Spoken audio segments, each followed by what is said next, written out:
Imagina que es el año 1992. Ahora, cierra los ojos y viaja en el tiempo, solo unos pocos años adelante. A un taller en las afueras de una ciudad industrial. El silencio es espeso, roto solo por el goteo de una tubería. En un rincón, bajo un plástico gris cubierto de polvo, se adivina una forma familiar. Al acercarse, con un dedo, alguien limpia el lomo de una bestia durmiente. Allí está, deslustrado pero orgulloso, el mismo caballo alado. Pero ya no galopa sobre las dunas. Ahora yace sobre un manual de despiece olvidado, sobre la tapa de una caja de herramientas que nadie usa.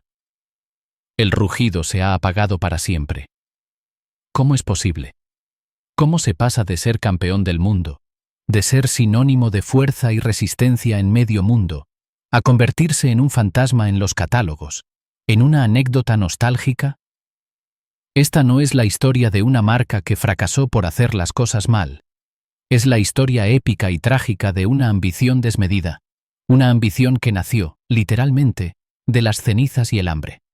Es la crónica de un sueño industrial que se atrevió a soñar con volar más alto que nadie, en un momento en el que el país que lo parió apenas podía ponerse de pie. Esta es la historia de Pegaso. Y todo comenzó, como los grandes mitos, en la absoluta desolación. 1946. Un caballo alado surge de las ruinas.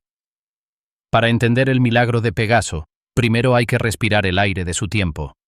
Estamos en España, en el año 1946. La Segunda Guerra Mundial ha terminado en Europa, pero aquí el conflicto interno concluyó 7 años antes, dejando una cicatriz infinitamente más profunda y cercana. El país es un paisaje físico y económico devastado.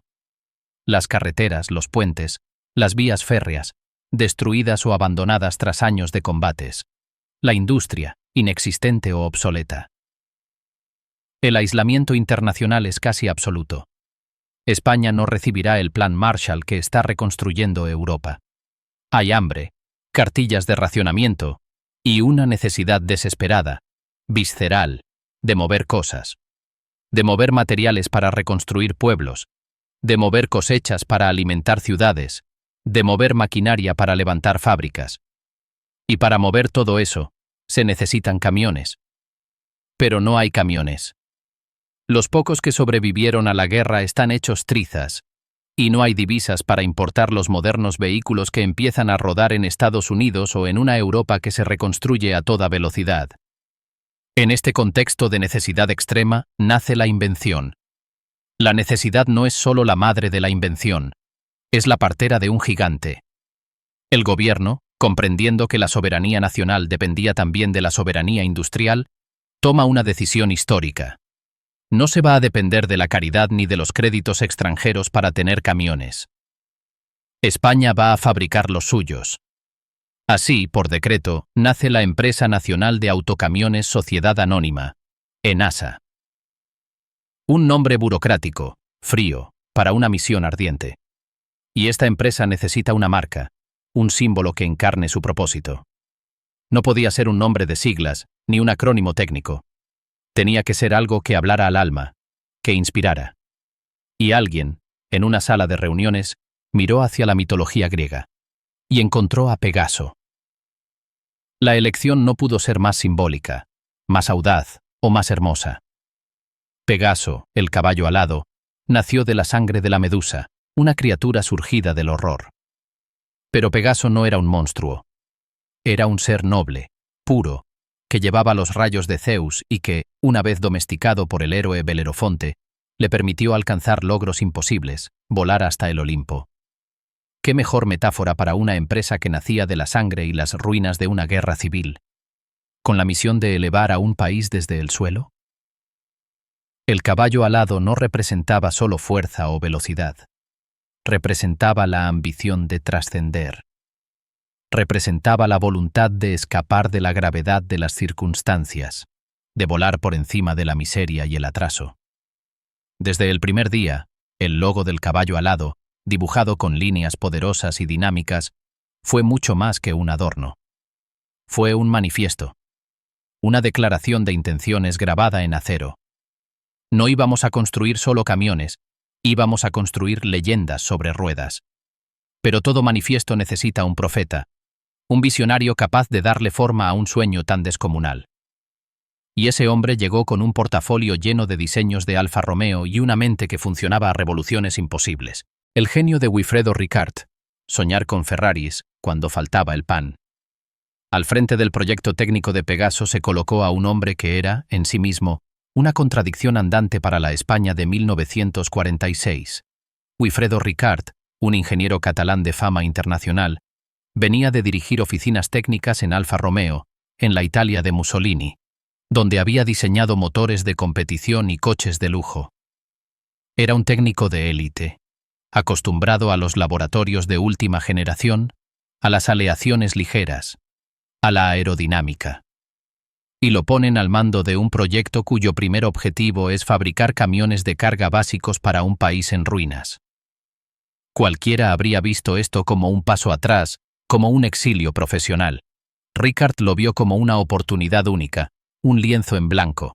Su filosofía era tan sencilla como revolucionaria, y chocó de frente con la mentalidad más pragmática y cortoplacista. Ricard creía, con una fe casi religiosa, que para construir los mejores camiones del mundo, primero había que demostrar que se era capaz de dominar la ingeniería más avanzada y exigente del mundo. ¿Y cuál era esa ingeniería en los años 40? La de los automóviles deportivos de gran lujo, el territorio sagrado de marcas como Ferrari, Mercedes-Benz o Maserati.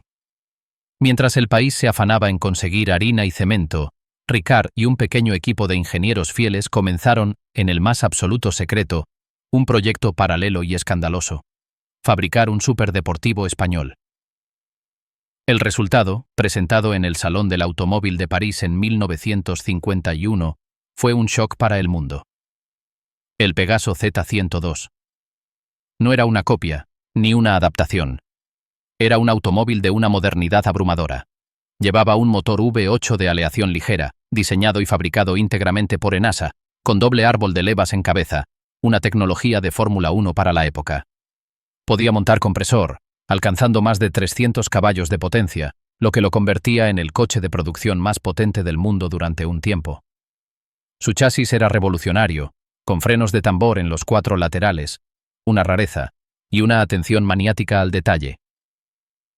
Las carrocerías, espectaculares, eran encargadas a los mejores carroceros europeos, como Touring o Sauchik. El Z102 y su evolución Z103 no eran vehículos de transporte. Eran obras de arte mecánicas, esculturas en movimiento que competían directamente con los Ferrari de Enzo y los Mercedes de la posguerra. Y aquí viene lo más fascinante. Se fabricaron solo 86 unidades. Era un proyecto que nunca daría beneficios.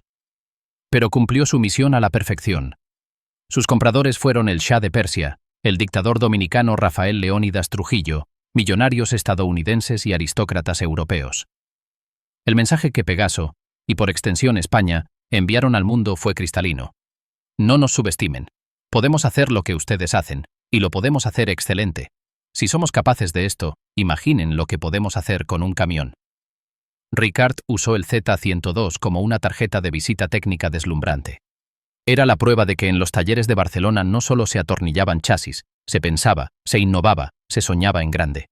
Soñar con Ferraris cuando faltaba el pan no era un despilfarro, era una estrategia de marketing genial y una inyección de orgullo para una nación necesitada de héroes. Pero mientras el Z102 acaparaba los titulares, en la misma fábrica, otra bestia, mucho más terrenal, comenzaba a rugir con una frecuencia que cambiaría la faz del país. Los primeros rugidos. Camiones para construir un país. Mientras el Z102 deslumbraba en los salones, el corazón real de Pegaso latía en los motores de gasolina de 6 cilindros en línea que salían de la línea de montaje de la fábrica de la Zona Franca de Barcelona.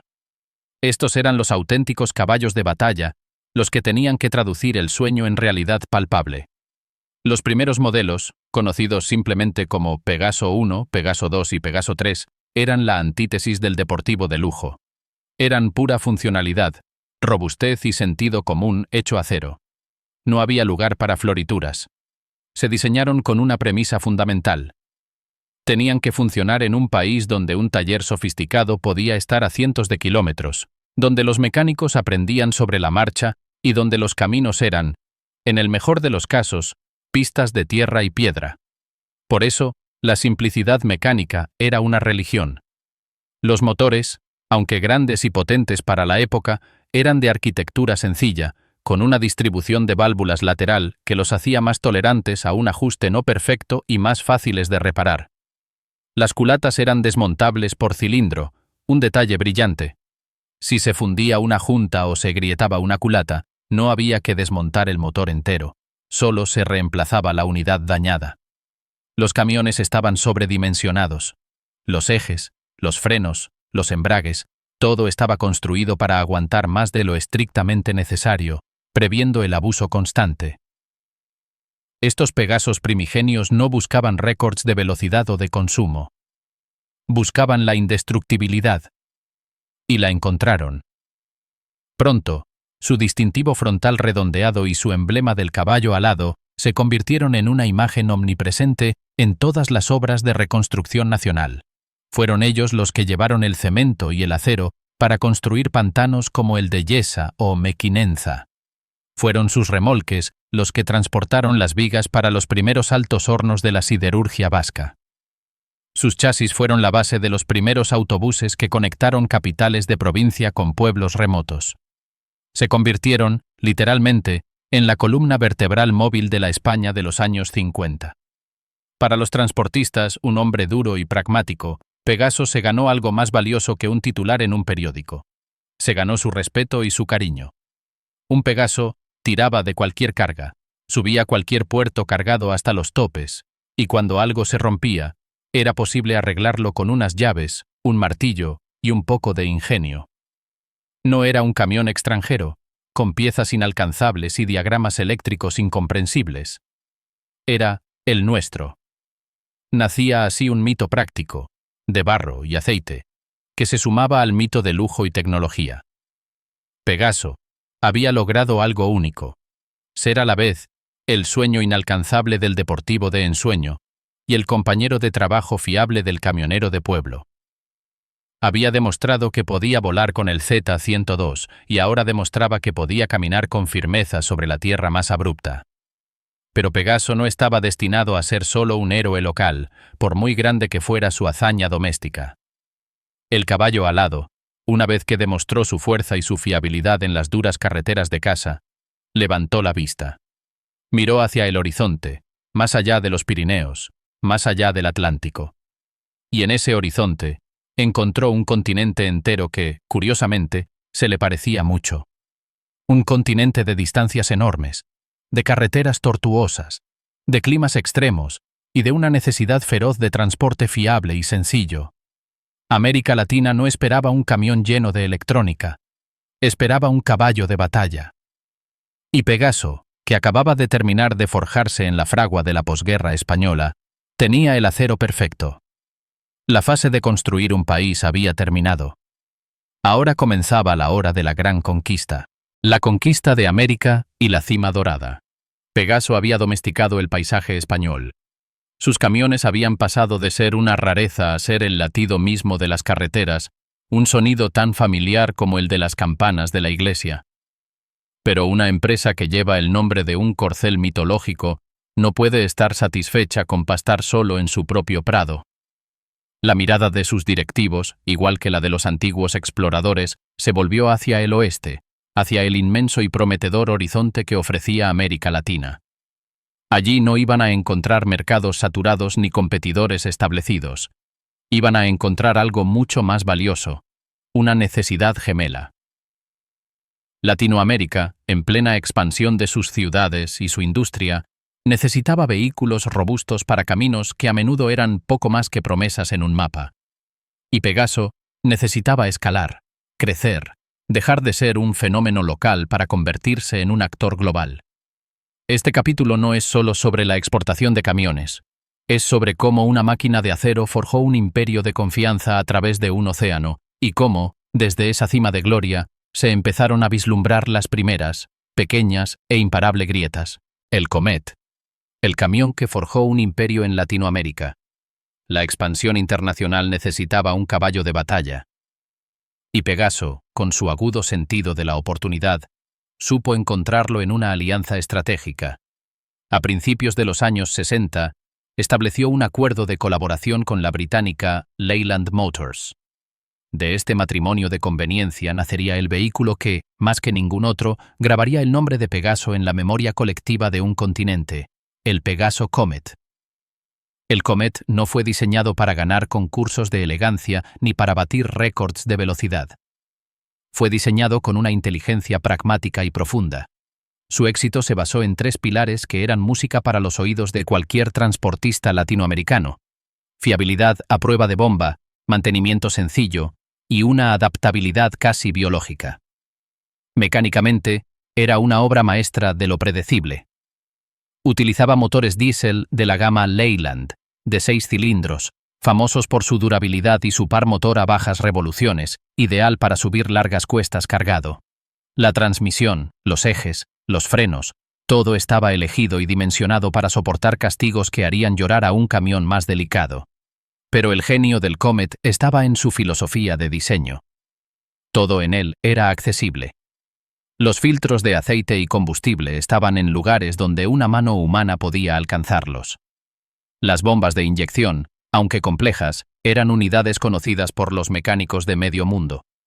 Los circuitos eléctricos eran espartanos, sin sofisticaciones que se estropearan con la humedad o el polvo. No tenía vicios ocultos. Era un camión transparente, que se dejaba entender y, lo más importante, reparar con herramientas básicas en un taller de carretera, bajo la sombra de un árbol. Era el vehículo perfecto para países donde la red de concesionarios era escasa y donde un camión parado durante semanas por una pieza imposible podía arruinar a un pequeño empresario. El éxito fue inmediato y arrollador. El Comet se convirtió en el rey indiscutible de las carreteras de Colombia, tirando de café por la cordillera de los Andes. En Argentina, fue el caballo de tiro de la Pampa, transportando grano y ganado a lo largo de miles de kilómetros de rutas a veces intransitables. En Perú y Chile, sus versiones de autobús interurbano, los famosos Pegaso, de carrocería Marco Polo o Cayo, unieron pueblos aislados con las capitales, ganándose una fama legendaria por su resistencia. En Venezuela, con su boom petrolero, se convirtió en el camión de obra por excelencia. En México, operó en flotas de transporte de carga pesada, desde la frontera con Estados Unidos hasta el sur del país. Las anécdotas de durabilidad se convirtieron en leyenda urbana, y luego en simple constatación estadística. No era raro ver autobuses urbanos Pegaso Comet en ciudades como Lima o Caracas, con 25, 30 años de servicio, habiendo circulado los 7 días de la semana, 16 horas al día. Eran vehículos que, literalmente, se morían de viejos, no de rotos. Se ganaron un cariño popular enorme. Eran los tanques, que todo el mundo conocía, en los que todo el mundo había viajado. El proyecto más ambicioso, y que mejor simboliza el nivel de ambición alcanzado, fue el intento de fabricación local en Venezuela. A mediados de los 70, se estableció una empresa mixta para producir Comet en suelo venezolano, con el objetivo de fabricar miles de unidades al año para abastecer todo el mercado andino y caribeño. Era el sueño de cualquier fabricante, tener una plataforma industrial propia en el corazón de su mayor mercado de exportación. Sin embargo, este sueño chocó brutalmente con la realidad de la inestabilidad política y los cambios de gobierno. Los apoyos prometidos se esfumaron, la financiación se cortó y el proyecto, tras enormes inversiones, quedó abandonado, generando pérdidas millonarias para Enasa. Fue un golpe durísimo, un primer aviso de que el éxito comercial podía ser frágil cuando dependía de factores que escapaban al control de los ingenieros de Barcelona. A pesar de este traspié, la huella estaba hecha. Pegaso ya no era una marca española, era una marca latinoamericana. Había conquistado un continente sin necesidad de cañones, solo con la fuerza probada de su acero. Y mientras su imperio ultramarino florecía, en casa, el caballo alado vivía su verano más largo y dorado.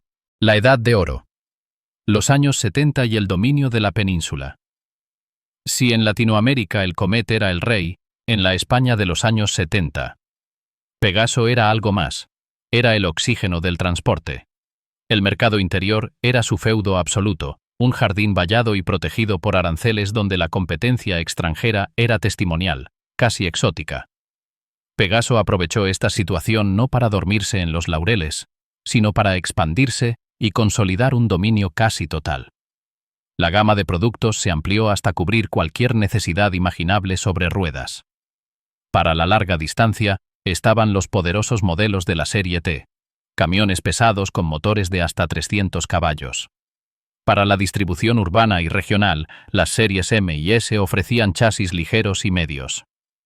En el sector del autobús, Pegaso era sinónimo de transporte público. El Pegaso monotral, con su carrocería de estructura portante, se convirtió en el autobús urbano estándar en decenas de ciudades españolas. El Pegaso Alhambra, un interurbano de líneas modernas y cómodo, dominaba las líneas regulares entre provincias. También había camiones de bomberos, vehículos para el ejército, tractocamiones para semirremolques, dumpers para obras. Este despliegue fue posible gracias a algo que Pegaso había logrado crear, un ecosistema industrial nacional. No solo fabricaba camiones, fabricaba motores, cajas de cambios, ejes, cabinas. Y a su alrededor había crecido una red de cientos de proveedores de componentes, cristalería, eléctricos, neumáticos, bancos, que dependían directamente de sus encargos. Pegaso era el corazón de un clúster industrial que daba trabajo a decenas de miles de familias. Su papel trascendía lo comercial. Era un pilar estratégico del Estado. Las cifras cantaban. En su pico de producción, a mediados de los 70, Enasa fabricaba más de 20.000 vehículos al año. Su cuota de mercado en España superaba, holgadamente, el 70% en camiones pesados y era prácticamente del 100% en autobuses urbanos. Para el transportista español, elegir no era difícil. Un Pegaso significaba acceso a repuestos en cualquier pueblo, un conocimiento mecánico compartido por todos los talleres y un valor de reventa sólido. Pegaso era la marca de todos. Desde el camionero autónomo que con su único vehículo mantenía a su familia, hasta las grandes flotas estatales como la de la compañía Telefónica o Renfe. Todos confiaban en el caballo alado. La fábrica de la Zona Franca de Barcelona y las otras plantas en Madrid y Valladolid funcionaban a pleno rendimiento. El mundo era estable, el futuro parecía una extensión lineal del presente. Pero en octubre de 1973, a miles de kilómetros de Barcelona, un evento geopolítico encendería la mecha que acabaría con la Edad de Oro. La tormenta perfecta, la crisis del petróleo y las primeras grietas. La crisis del petróleo de 1973 fue un terremoto cuyas ondas sísmicas llegaron a todos los rincones de la economía global. Los países árabes de la OPEP decretaron un embargo y cuadruplicaron el precio del crudo. De la noche a la mañana, el combustible, la sangre del transporte, se volvió un lujo. Para el sector del transporte por carretera, fue un golpe directo al corazón. Los costes operativos se dispararon. Muchos transportistas pequeños quebraron. Los que sobrevivieron frenaron en seco cualquier intención de renovar o ampliar sus flotas. La demanda de camiones nuevos, que hasta entonces había sido una línea ascendente, se desplomó. Para Pegaso, esto fue el principio del fin de la inocencia. La crisis reveló, con crueldad quirúrgica, sus debilidades estructurales profundas. Al ser una empresa estatal, sus objetivos no eran puramente comerciales. Tenía una obligación de mantener el empleo y la producción nacional. Esto se traducía en una planta laboral enorme, con costes fijos altísimos, salarios, pensiones, mantenimiento de fábricas gigantes y una estructura de gestión pesada, lenta, poco ágil para reaccionar a los cambios del mercado. Cuando llegaron las vacas flacas, Pegaso no pudo ajustar su tamaño con la rapidez necesaria.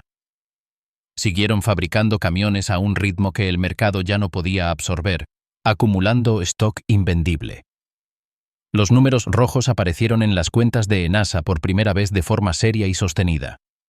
La empresa, acostumbrada a operar en un entorno protegido y estable, no estaba diseñada para la austeridad ni para la competencia feroz. Su talón de Aquiles, hasta entonces oculto por el éxito, quedó al descubierto.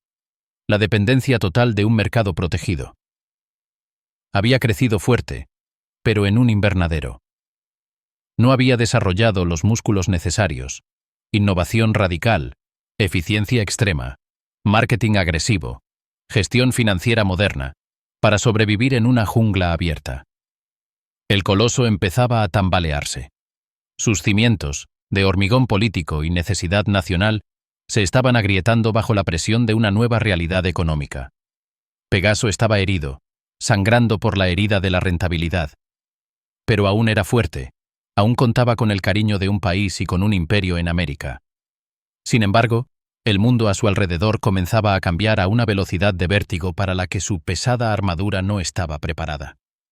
Las murallas arancelarias que durante décadas habían protegido su reino en la península ibérica empezaban a resquebrajarse ante la presión de una nueva idea: la integración europea. Y al otro lado de esas murallas, a la espera, había nuevos gigantes. Gigantes como Mercedes-Benz, Volvo, Scania, MAN e Iveco, que llevaban años librando guerras comerciales en mercados abiertos, perfeccionando sus productos, sus redes de servicio y sus finanzas. Estaban más ágiles, más capitalizados y hambrientos de nuevos territorios. Para ellos, España era la última frontera por conquistar. El rugido de sus motores, más eficientes y modernos, ya se escuchaba en la distancia. La batalla por la supervivencia del caballo alado, la verdadera batalla, acababa de comenzar. La caída del caballo alado.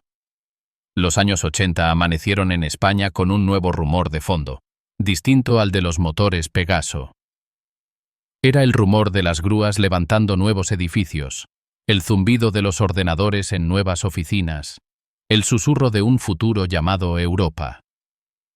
Tras la muerte de Franco en 1975 y la transición a la democracia, el país se embarcó en una transformación política y económica sin precedentes. Una de sus piedras angulares era la integración en la Comunidad Económica Europea, un proceso que implicaba, entre otras cosas, el desmantelamiento de las barreras arancelarias que durante décadas habían protegido a la industria nacional. Para Pegaso, aquel rugido lejano que se escuchaba desde más allá de los Pirineos se transformó, de repente, en un estruendo ensordecedor a las puertas de su propio jardín. La edad de la inocencia, de la comodidad, había terminado. Ahora empezaba una carrera desesperada no por el liderazgo, sino por la simple supervivencia. Los 80. La desesperada búsqueda de un aliado.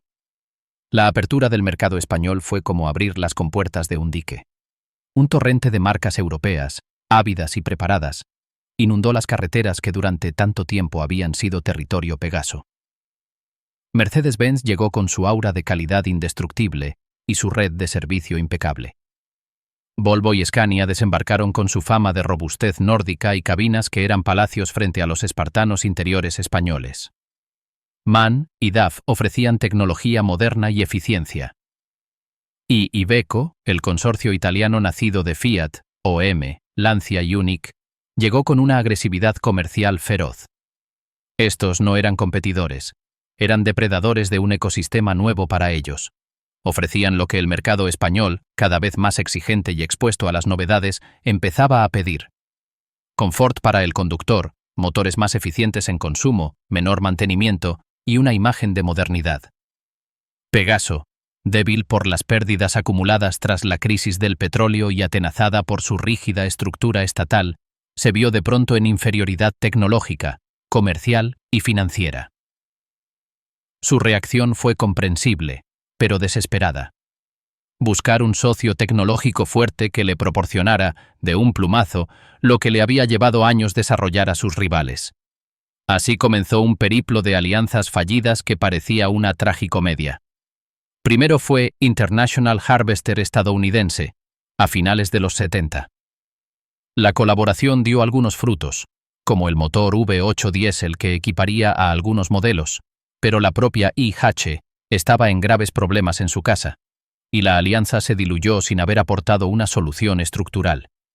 Luego vino el flirteo con MAN a principios de los 80. Se llegó a fabricar un modelo conjunto, el Pegaso 108, básicamente un MAN con el caballo alado en la calandra. Pero la colaboración fue superficial.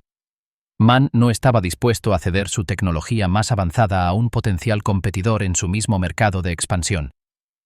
La alianza se rompió.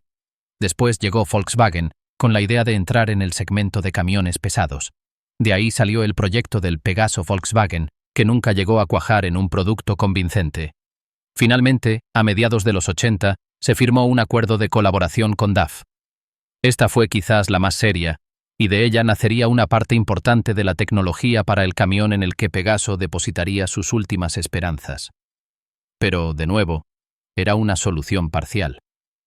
El problema de fondo de todas estas alianzas era que eran parches temporales. Pegaso no necesitaba un motor o una caja de cambios prestada. Necesitaba una inyección masiva de capital para una modernización industrial integral. Necesitaba rediseñar toda su gama desde cero, construir nuevas cabinas modulares con altos niveles de confort y seguridad, desarrollar motores modernos de inyección directa y turbo de geometría variable, y automatizar sus fábricas, anticuadas y poco productivas. Eso costaba miles de millones de pesetas que el Estado, ya en plena reconversión industrial y con otras prioridades, no estaba dispuesto a inyectar en una empresa crónicamente deficitaria. Cada alianza era un intento de tapar un agujero en el casco de un barco que se hundía por todas partes. Mientras Pegaso negociaba y renegociaba, sus rivales no esperaban. Construían concesionarios, formaban redes de servicio y se llevaban, uno, a sus clientes históricos. Las grandes flotas, las empresas de transporte más modernas, las administraciones públicas que ya no tenían por qué comprar nacional por decreto. El mercado español ya no era un feudo, era un campo de batalla, y Pegaso estaba perdiendo la guerra en su propia tierra. Pero en medio de esta retirada, en los túneles de su departamento de Pinque+D, un grupo de ingenieros fieles al espíritu de Ricard preparaba una última y deslumbrante jugada, el último destello de genio. El Pegaso Troner y la victoria en el Dakar. A finales de los 80, cuando el final ya empezaba a vislumbrarse en los informes económicos, Pegaso hizo un esfuerzo titánico por dar a luz a un camión que pudiera competir de igual a igual con los mejores de Europa. Fruto en gran parte de la tecnología obtenida de la colaboración con DAF y de la propia testarudez de sus ingenieros, nació en 1987 el Pegaso Troner. Este camión no era una evolución, era una revolución dentro del catálogo Pegaso. Por fin, aquí estaba un vehículo moderno. El Troner tenía una cabina modular amplia, con un interior que podía equipararse en confort, aire acondicionado, camas, aislamiento acústico, a los de sus rivales escandinavos. Sus líneas eran angulosas, aerodinámicas, alejadas del diseño tradicional y redondeado de los Comet. Debajo del capó, ofrecía motores de última generación, con potencias que escalaban hasta los 400 caballos de fuerza, y cajas de cambios sincronizadas de hasta 16 velocidades. Era, sin duda, el camión más avanzado que había salido nunca de las fábricas de Enasa. Un camión del que cualquier marca europea podría haberse sentido orgullosa. Era el digno heredero del espíritu del Z102, demostrar contra viento y marea que la ingeniería española podía alcanzar la cumbre. Y para demostrarlo al mundo, Pegaso recurrió al mismo escenario que usan los grandes para validar su tecnología en las condiciones más extremas: la competición. Un equipo de competición preparó varios Troner para participar en el Rally Dakar, la prueba de resistencia más dura del planeta, donde los camiones se enfrentan a dunas, rocas, calor extremo y miles de kilómetros de tortura mecánica. Y contra todo pronóstico, en 1992, un Pegaso Troner pilotado por el equipo español Perlini cruzó la línea de meta en Dakar como ganador absoluto en la categoría de camiones. Fue una hazaña monumental. Las imágenes del Troner, cubierto de polvo y gloria, con el caballo alado en el capó, dieron la vuelta al mundo. Era la victoria soñada, la confirmación técnica suprema. Pero aquí reside la trágica paradoja más cruel de toda la historia de Pegaso. El triunfo en el Dakar, el momento de máxima gloria deportiva y de validación ingenieril, ocurrió cuando la empresa que lo fabricaba estaba en terapia intensiva financiera, con el respirador artificial de las ayudas estatales y a las puertas de la privatización.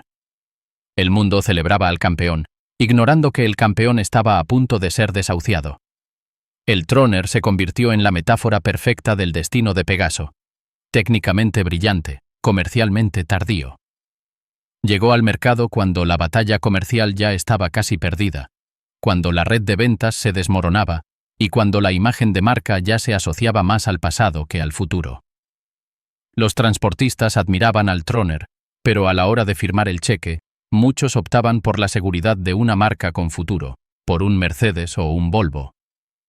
El Troner fue un faro de excelencia que iluminó, con luz cegadora, el naufragio inminente. Fue el último y más bello rugido del caballo alado antes de ser ensillado por otro amo. 1990. La privatización y el adiós al caballo alado. La situación era insostenible. Las pérdidas de Enasa se habían convertido en un agujero negro para las arcas públicas. El gobierno de Felipe González, inmerso en una política de modernización y ajuste económico, tomó la decisión que se veía venir desde hacía años. Pegaso debía ser privatizada. No había alternativa. El Estado ya no podía, ni quería, seguir subsidiando una empresa que no era viable en un mercado abierto. El proceso de venta comenzó, y fue un espectáculo agridulce, casi humillante, para el otrora orgullo nacional. Varios gigantes se interesaron. MAN Alemana vio la oportunidad de entrar directamente en el mercado español con fábricas propias. Mercedes-Benz también evaluó la compra, tentada por la infraestructura productiva. Pero la ganadora de la puja fue Iveco, la división de camiones del grupo italiano Fiat. El acuerdo se cerró en 1990. El precio oficial fue de unas 60.000 millones de pesetas, una cifra que, en el contexto de una transacción de esta magnitud, era casi simbólica. Lo que se pagaba realmente no era por la marca Pegaso. Se pagaba por las fábricas de Madrid, Barcelona y Valladolid, por la maquinaria, por la cartera de pedidos y, sobre todo, por los miles de trabajadores cualificados y por una cuota de mercado que, aunque menguante, aún era significativa. El caballo alado, como activo comercial, valía muy poco. Lo que siguió fue una lenta y metódica agonía. Iveco actuó con la lógica fría de una multinacional. No necesitaba dos marcas compitiendo entre sí en el mismo mercado. Al principio mantuvo cierta continuidad. Los modelos más modernos, como el propio Troner y la furgoneta Ecus, siguieron fabricándose unos años, a veces con doble badging, Pegaso e Iveco. Pero la inversión y el desarrollo se centraron en los modelos de la marca italiana. Poco a poco, el nombre Pegaso fue desapareciendo de los catálogos, de la publicidad, de los concesionarios. El logo del caballo alado se fue borrando de las fachadas, sustituido por el rojo de Iveco. Para 1993, apenas se comercializaban vehículos nuevos con la marca Pegaso. Para mediados de la década, el silencio era absoluto. La marca había sido absorbida, diluida y finalmente extinguida. Las fábricas siguieron produciendo, pero ahora fabricaban Iveco Eurocargo, Iveco Eurotech, Iveco Eurostar. El último Pegaso había rodado fuera de la cadena de montaje. El mito había encontrado su final terrenal en una decisión de contabilidad corporativa. La disolución numérica de un mito. Las historias épicas necesitan números para entender la magnitud de la tragedia. La caída de Pegaso no fue un apagón súbito, sino un lento desangramiento cuantificable en gráficos de tendencia irreversibles.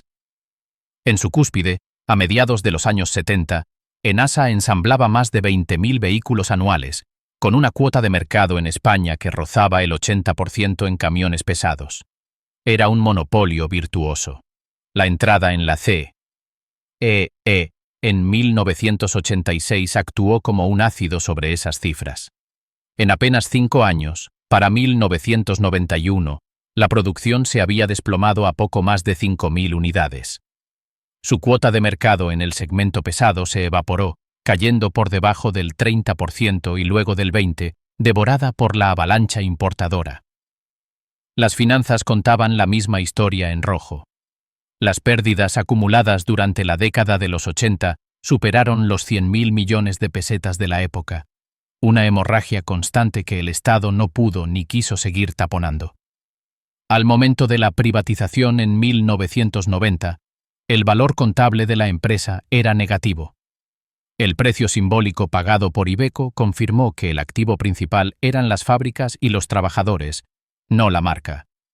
Para 1994, las estadísticas oficiales del sector ya no tenían una columna para Pegaso.